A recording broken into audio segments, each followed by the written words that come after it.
the chronic performance that we as humans are starting to obsess over, starting to center every single aspect of our lives around, and really take away from that authentic human expression and connection that we may get through being ourselves and through being vulnerable. And this trend makes a lot of sense given the current nonchalant epidemic, where it's kind of like yeah, let me just be chill and then this will make people like me. The less I put myself out there, the more aloof I look, you know.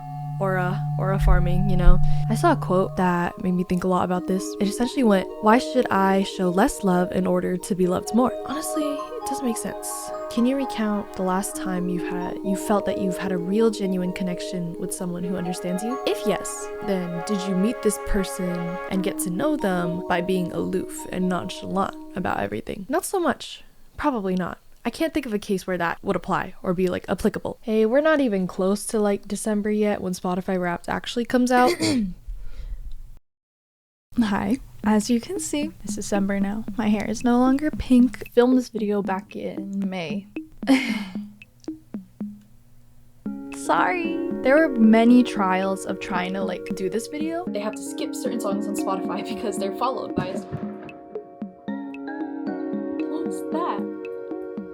Many times I asked my Discord what to name it, blah blah blah blah blah. So this has been a very important video. I just never really got around to finishing. Anyways, hopefully this video will convince you to stop thinking about when that Spotify Wrapped comes and instead just indulge in the music that you like to listen to. Music appeals to so many people and is an expression of art. It's a form of creation, and the way we cater ourselves to people to make ourselves more palatable to them, sure, maybe that's how you get to know people first. Like, people will always argue, say if you're like in the dating scene, if you're dating someone, you first gotta kind of put on a persona to like attract a person towards you, and then you can slowly let them get to know like the real you and your true colors and see if they stick around. I think to that extent you can't really control how much you're like performing in that moment. Some people, they really like it if you're just direct, you know? They like it if you're really out there and clear and direct about the kind of person that you are. For most people, I think it tends to be, there's always that level of putting on a persona, of putting on a performance for other people, and perhaps you're only truly vulnerable to a very select few amount of people you trust. That's completely fair. That's completely fine. But a big concern with that is, what if you don't have that select few people that you can be vulnerable with, that you can't truly be yourself to?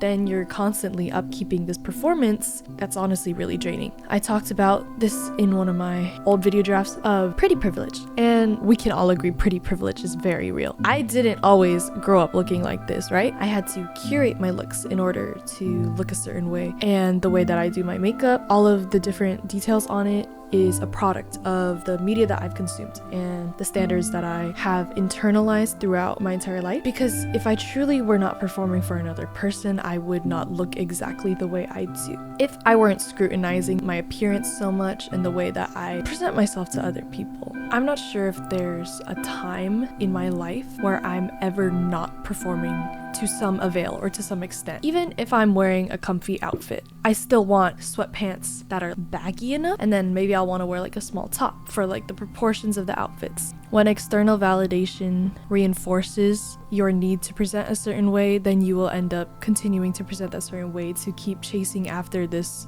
feeling that doesn't last a long time. It's not sustainable. The most sustainable validation you can receive is once you come to terms with yourself internally and are proud of your identity and are proud of the person that you are. You really love yourself. The power of self-love is honestly not ever exaggerated. It's honestly like a self-fulfilling prophecy. The more you hate how you look, the more you might take it out on yourself and therefore hate yourself even more. It's just a positive feedback loop that feeds into this hyper vigilance about the way that you come off to other people and forces a consumer to live inside your mind. There's this quote from this writer that I follow named Rain Fisher Kwan that essentially speaks about how performance, even when you're at ostensibly the lowest points of your life, you're still filtering your experiences through the lens of a consumer because it's so ingrained to maintain an extra high standard of performance and hypervigilance and the need to present in a certain way. Your mannerisms, the way you look, the words you choose, Performance truly closes off the aspects of ourselves that make us human. And honestly, it's a survival skill. We have the fundamental need to change our behaviors so that we can attempt to control the outcomes that we are faced with.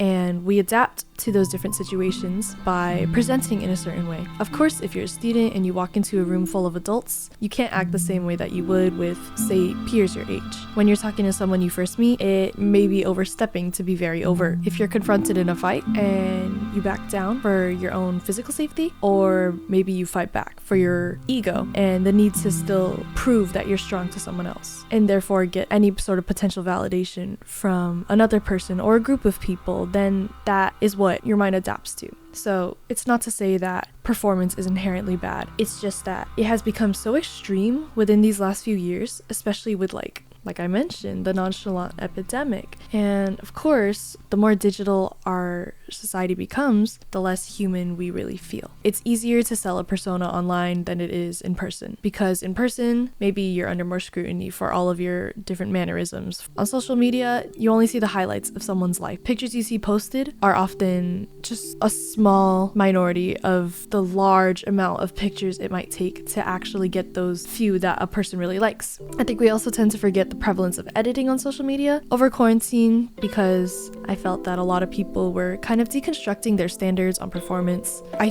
felt that there was a lot less editing, so I didn't think to second guess it.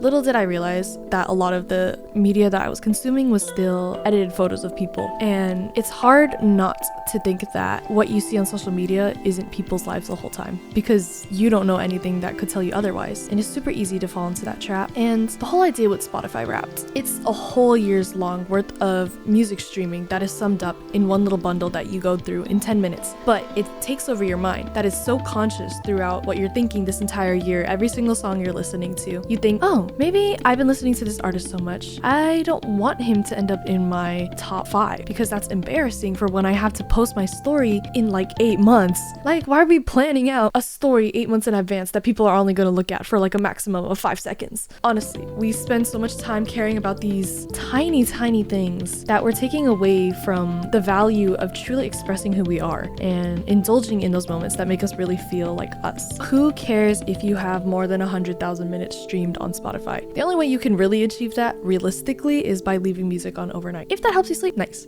That's fine. I'm sure many of you, though, me included, I am guilty, have purposely left maybe songs or playlists on overnight to inflate Spotify Wrapped. But again, Spotify Wrapped is meant to be indicative of your interests and what music you like to listen to, what you indulge in. Music can be a medium of connection for so many people, myself included. Maybe you do want to show people that you like a certain artist, but the real people you connect with are more likely to be from you being yourself rather than the image you're trying to sell on social media. Our current society makes us so hyper aware and hyper vigilant of every single last mannerism we're doing. It can be even harder, like if you're neurodivergent and you struggle with thinking if your movements come off as normal, and you scrutinize yourself so deeply to the point where it's almost like a skill to kind of mask. And honestly, that also can be applied to neurotypical people too, in terms of mastering the medium of changing the way you communicate with others. It's just especially harder for neurodivergent people. Perhaps performance isn't necessarily something we have to rid of ourselves in its entirety, but humans are a social species, and if we want to create that real, genuine human connection,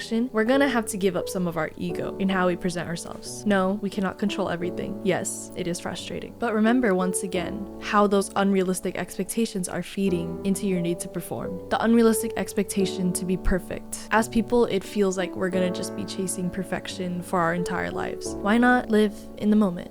Why not listen to that song that you're really liking and not worrying about if it skews the data in your Spotify Wrapped? Isn't that moment more valuable than the 5 seconds of glory you feel that you had a certain song in your top 5? What do you treasure the most when you remember your past years? Is it really the fact that you streamed 10,000 plus minutes of Kendrick? Maybe. He's a good artist, honestly valid. But when you think back to all the core memories that you have, that you really value, that help shape you into who you are and what you truly value, what you truly love, that's a lot more beautiful than whatever some numbers have to offer you, right? Got me up.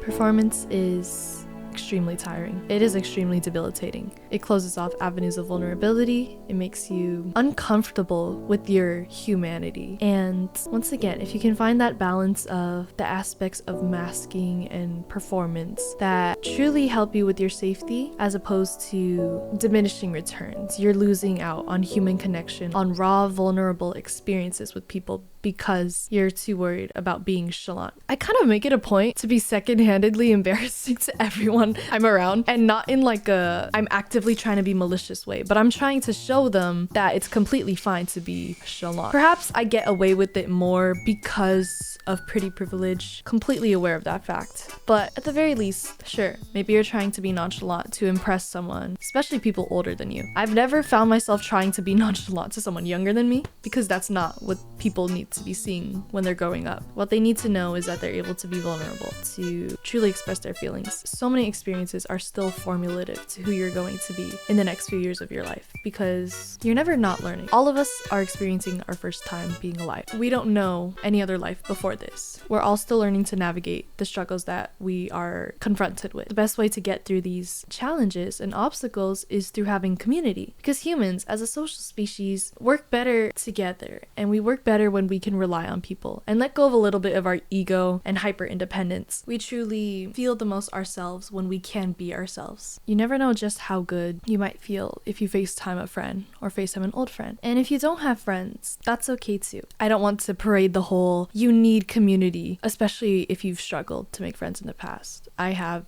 too, and I know how hard it is to put yourself out there. But what I can say is that when you do find that true sense of community, it is one of the most intoxicating feelings that you might ever experience. And it's so beautiful to connect with people who really get you and celebrate you in a way that you haven't really experienced. And if you ever do or are finally starting to experience that, it's okay to indulge. Push back against the nonchalant epidemic by taking more risks and being less afraid to do something that truly feels like you. Work chalanter, not harder. Flaunt your chalant.